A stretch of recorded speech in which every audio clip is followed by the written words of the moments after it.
O nome Saulo significa o grande. O nome Paulo significa o pequeno. Ao fazer esse filme, aprendi a mudar uma pequena e minúscula letra, para que possamos nos tornar grandes aos olhos de Deus. Mas isso exige que sejamos pequenos. Se quisermos ser grandes. Esse é o caminho dos santos. Esse é o caminho do sagrado. E é assim que Saulo se tornou São Paulo. O chamado vem quando menos esperamos. Eu me lembro do meu chamado vividamente. Eu tive a seguinte experiência. Aos 19 anos eu estava num cinema na minha cidade em Mount Vernon, Washington. O filme acabou e lá na escuridão, com a minha única companheira, minha bola de basquete, na poltrona ao lado, eu tive uma sensação no coração. Me fez pensar que eu deveria ser um ator. Que foi para isso que Deus me criou. Que era isso que Ele queria de mim. Sim. Minha sensibilidade racional interferiu. Eu não sabia nada sobre atuar, sem agente, sem empresário. Eu não consigo decorar os textos. Ainda assim, uma inspiração veio. Eu tinha um chamado. Mais à frente, na primavera de 2000, me foi oferecido o papel de Edmund Dantes no Conde de Monte Cristo. Foi uma nova adaptação do clássico Dumas. Um período muito estressante. Pela primeira vez na vida eu senti o que é ser um ator principal. E eu me deparei com aquilo que eu almejava alcançar por tanto tempo, mas não tinha paz. Tudo nesse filme foi uma batalha. Meu personagem, Edmund Dantes, está preso injustamente. Tanto no livro quanto no filme, ele escreve com uma pedra na parede: Deus me fará justiça. Contudo, contra ele, aquele homem solitário se compromete a se libertar e vencer o mal, incluindo o mal que vive nele. Há uma cena maravilhosa entre Edmund e outro prisioneiro, um sacerdote, interpretado pelo grande Richard Harris. Numa profunda depressão, em um momento de total desespero, quando o sacerdote está no chão à beira da morte, ele se dirige a Edmund e diz sua lição final: Não cometa um crime pelo qual você está sendo condenado. Lembre-se do que Deus diz: a vingança é minha. Eu olhei para baixo e disse: Mas eu não acredito em Deus. E ele diz para mim: Isso não importa, Edmund. Ele acredita em você. Ele acredita. Deus ama cada um de nós pessoalmente. E Ele está lá para nós. Mesmo em nossos momentos de maior desespero. Depois de gravar Monte Cristo, inexplicavelmente eu recebo uma ligação de Mel Gibson. Meu agente não ligou, meu empresário não ligou. E eu não conhecia Mel Gibson. E eu não estava tentando conseguir esse papel, porque ninguém sabia que ele tinha um projeto em andamento. Mel Gibson. Ele quer que eu faça o papel de Jesus Cristo. Ele quer o cara com as iniciais de JC, que a propósito tinha 33 anos, para interpretar Jesus Cristo. Isso é uma coincidência? Eu não acho que seja. A sua vida é uma coincidência? Ou seria uma oportunidade? Talvez alguns de vocês estejam deprimidos agora, ou confusos, incertos sobre o futuro, feridos. Mas não é o momento de desistir, nem de se dar por vencido. Quando eu estava lá em cima na cruz do Calvário, aprendi que em seu sofrimento estava a nossa redenção. Lembre-se que o servo não é maior que o mestre. Cada um de nós deve carregar nossa própria cruz. Existe um preço pela nossa fé, pelas nossas liberdades. Eu fui literalmente açoitado, chicoteado, crucificado, atingido por um raio. Sim, cirurgia de coração aberto. É o que acontece depois de 5 meses e meio de hipotermia. Um dia, durante as filmagens, meu braço estava preso numa viga pesada. Então alguém me puxou para outra direção. Meus músculos torceram e meu ombro foi deslocado. Eu caí no chão, fui de cabeça na areia. E essa cena permaneceu no filme. Mais adiante, no filme, o próprio Jesus experimenta o deslocamento de seu ombro. Bem, agora eu sei como isso é sentido. Todos os dias eu tive que levantar essa madeira. Foi como uma penitência. Meu ombro estava rasgando, ficando em carne viva. E hora após hora, ficava cada vez mais pesado. Mas se isso tivesse sido filmado no estúdio, você nunca teria visto essa performance.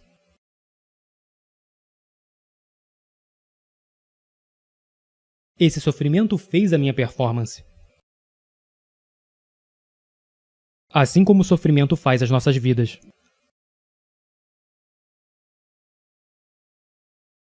Alguns de nós nesse momento, e vocês os conhecem, se agarram a um falso cristianismo. De palavras bonitas, eu chamo isso de Jesus feliz e a glória. Pessoal, houve muita dor e sofrimento antes da ressurreição. E a sua caminhada não será diferente. Então abrace sua cruz e siga em direção ao seu objetivo. Eu quero que você entre nesse mundo pagão. Eu quero que você entre nesse mundo pagão e confesse descaradamente sua fé em público. O mundo precisa de guerreiros orgulhosos, animados por sua fé. Guerreiros como São Paulo e São Lucas, que arriscam seus nomes e suas reputações para levar sua fé, seu amor por Jesus ao mundo. Deus está chamando cada um de nós, a cada um de vocês, para fazerem grandes obras, mas quantas vezes nós não respondemos e ignoramos sua voz como se fosse um devaneio mental? É hora da nossa geração aceitar o chamado, ao chamado de Deus, que exorta todos nós a nos entregarmos inteiramente a Ele, para que sua mão gentil guie você em seu caminho. Mas primeiro você tem que assumir o compromisso, orar, jejuar e meditar nas Sagradas Escrituras,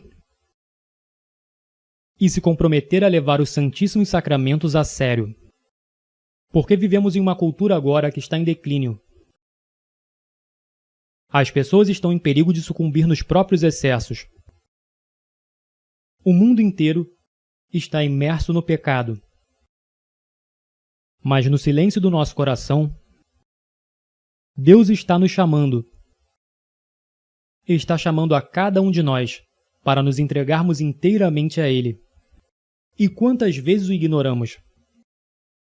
Ignoramos o seu doce chamado. O grande santo de Auschwitz, São Maximiliano Kolbe, disse que a indiferença é o maior pecado do século XX. De fato, meus irmãos e irmãs, também é o maior pecado do século XXI. Temos que nos livrar dessa indiferença, dessa tolerância destrutiva para com o mal. Somente nossa fé e a sabedoria de Cristo podem nos salvar. Mas isso requer guerreiros prontos para arriscarem suas reputações, seus nomes e até suas próprias vidas, para permanecermos na verdade. Coloque-se à parte dessa geração corrompida. Seja santo Você não foi feito para se encaixar. Você nasceu para se destacar. Agora em nosso país, estamos felizes em seguir com a correnteza. Nós temos um culto à liberdade agora, em que todas as opções são iguais, não importa quais sejam as consequências. Você realmente acha que isso é liberdade? O Papa João Paulo disse: a democracia não pode ser mantida sem quaisquer obrigações específicas, sem as verdades morais sobre a pessoa humana e a sociedade. A questão fundamental colocada por uma sociedade democrática é a seguinte: como podemos viver juntos? Buscando uma resposta para essa pergunta, a sociedade pode esconder verdades morais e razões morais? Toda geração americana precisa saber que a liberdade existe não para você fazer o que quiser, mas para que você tenha o direito de fazer o que deve. Essa é a liberdade que eu quero para você. Liberte-se do pecado. Liberte-se de suas fraquezas. Liberte-se da escravidão imposta a nós pelo pecado. Essa é a liberdade pela qual vale a pena morrer. Isso me lembra o que Mel Gibson disse em seu primeiro filme vencedor do Oscar, Coração Valente. O que ele disse ao seu pequeno e desorganizado exército, e eu digo a vocês essa noite. Eu vejo um exército inteiro de meus compatriotas aqui desafiando a tirania. Vocês vieram lutar como homens livres. E vocês são homens livres. O que vocês farão sem a liberdade? Vocês lutarão? Um homem diz: não, correremos e viveremos. Sim. Lutem e vocês poderão morrer. Fujam e vocês viverão. Pelo menos por enquanto. E quando estiverem morrendo em suas camas muitos anos depois, vocês almejarão negociar todos os dias, de hoje até aquele dia, pela chance, apenas uma chance, de voltar aqui e dizer a nossos inimigos que podem tirar nossas vidas, mas jamais tirarão a nossa liberdade. Todo homem morre. Nem todo homem realmente vive. Você, todos nós devemos lutar por essa liberdade autêntica e viver, meus amigos. Por Deus devemos viver, e com o Espírito Santo como seu escudo, e Cristo como sua espada. Junte-se a São Miguel e todos os seus anjos. Envie Lúcifer e seus capangas ao inferno de onde eles pertencem.